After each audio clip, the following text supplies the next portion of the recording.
we know who the U.S.'s next opponent is at the Gold Cup. In the other semifinal tonight, Mexico beat Honduras 1-0 in Santa Clara. The goal early in the second half. Raul Jimenez assisted by 16-year-old Gilberto Mora, who's an emerging star for El Tri. I expect him to start in the final as well. So Sunday in Houston, it will be the U.S. against Mexico. 8th Gold Cup final between the two. Mexico has won 5 of the 7, but the U.S. won the last one in 2021. It's going to be fun. It's going to be fun. A couple of things. Number one, when it comes to this final, the United States is the underdog. The Mexico team is absolutely the favorite. As I said before, we have been told since the moment that we started this tournament that Mauricio Pochettino was bringing a B and C team, and guys aren't here, and they're injured, and they're begging off coming into the tournament. And this is just a ragtag group of inexperienced young MLS guys. And so if Mexico were to contrive a way to lose to this particular U.S. team on Sunday in Houston, it would be an incredible shame for them and a disgrace for them and for the country of Mexico to do that. Having said that, this is ultimately what we've seen many, many times before. United States versus Mexico. Different ways, different pathways, but ultimately it's a classic matchup. As I said before, I think that this is the greatest international rivalry in international soccer. And I'll put it up against anything out there, given our proximity, given our history that we have, given culture and politics and entertainment and language and all the different things that we share with our friends to the south. And so bring it on. I'm ready for it. Mo, you putting Mexico, U.S. above Brazil, Argentina, and England, Germany?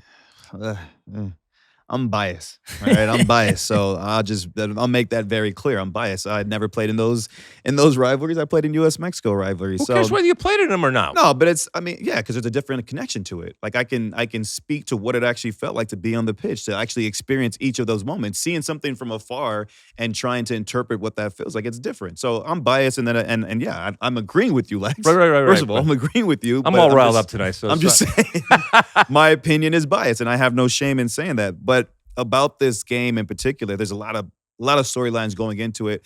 You guys were talking about the 16-year-old from Mexico. What a story! Oh right? My goodness! You make your manager trust you to hand you your debut in a knockout round game. You don't play any minutes throughout the group stage. You don't even come on in the third game where you've already qualified for the group. No, he trusts you to start you in a knockout game. Then you starts you again in the semifinal. You get your first assist, which ends up being an assist on the game winner for the goal. I mean, the kid has shown Gilberto Mora has shown some real quality, some composure. Like, he's not wowed by the moments. They were beating this kid early in this game. He's rugged. That's what is amazing to me. Like, he's tough. He's not a big guy. No. I mean, he's still probably not even fully developed from a physical perspective. And yet this ability to ride off tackles, I mean, to take tackles too.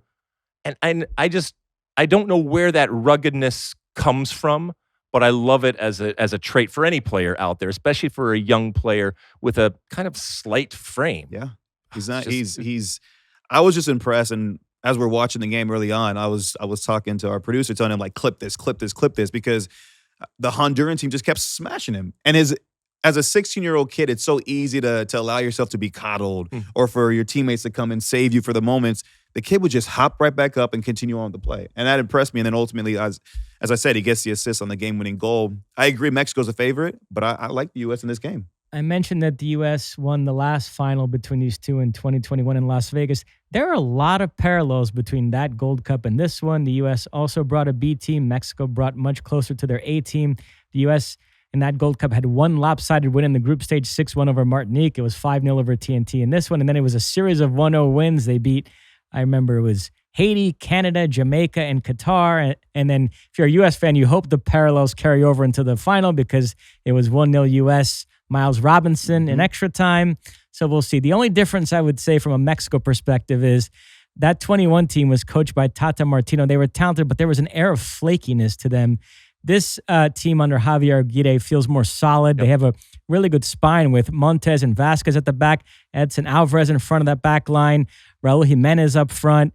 So they haven't conceded a goal in 383 minutes since the opener against the Dominican Republic. So If I had to say right now, I think Mexico ekes out another victory and wins this Gold Cup, but it's going to be a competitive game for sure because this Mexico team doesn't blow anybody away. They grind you out. So the U.S. is going to be in the game in the second half. Can I just add something there? Yeah.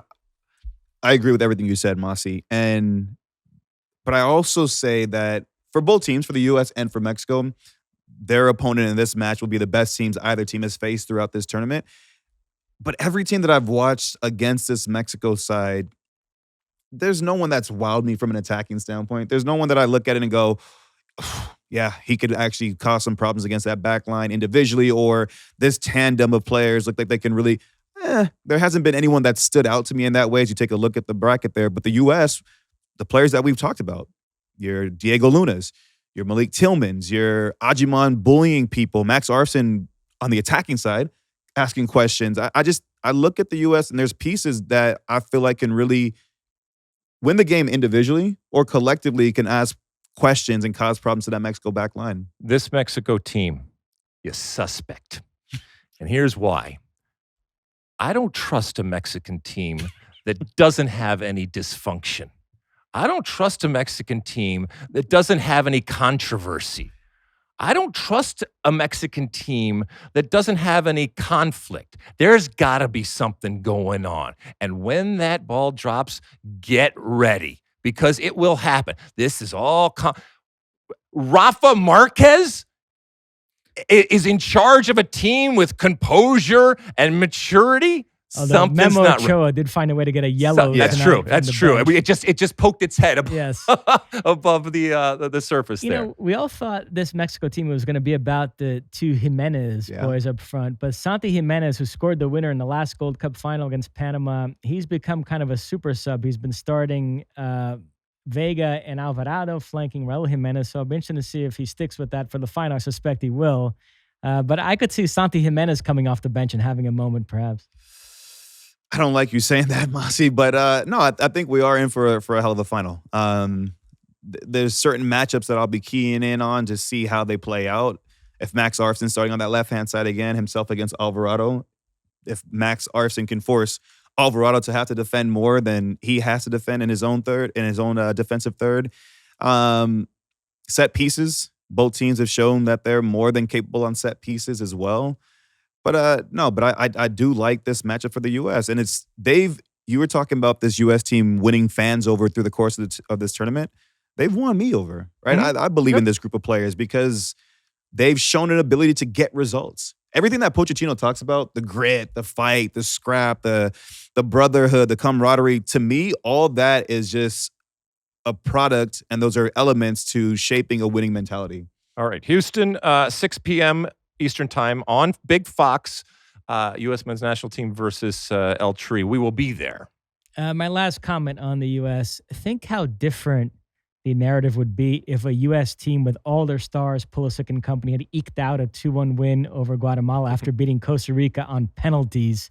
But when you send a quote-unquote B team, you view it through a different lens. It's not about style points. It's about grit and grinding it out. And that's what's making people fall in love with this team. By the way, Mexico have got to have some sort of record for getting goals called off with that obscure law that is so confusing and infuriating. Edson Alvarez again today. We had Santi Jimenez against Costa Rica. Dr. Joe did his best to explain it, but Mo, I can tell you're still not buying it. I don't like the way that it's worded. Correct me if I'm wrong, Mosse. It's about the defender making a quote unquote deliberate attempt to play the ball. To me, that is such. There's not many moments where I feel like a player is not making a deliberate attempt to play the ball. Right. Now they factor in things like, does he have control over his body and so on and so forth. So my issue isn't necessarily with how they apply the rule because they're trying to apply it to the letter of the law. I just think there's just so much of a gray area attached to that law. I actually had way less of an issue with that one than the Santi Jimenez one because to me, that cross was going in the direction of Alvarez, who was in an offside position, and Alvarez on that play might have affected the way the defender went for the clearance. The Santi Jimenez one was bizarre because Santi's on the other side of the box, has nothing to do with where the original cross came. So, well, we'll see if it gets cleared up, or I'm sure there's reasons for it. But Mexico's kind of unlucky.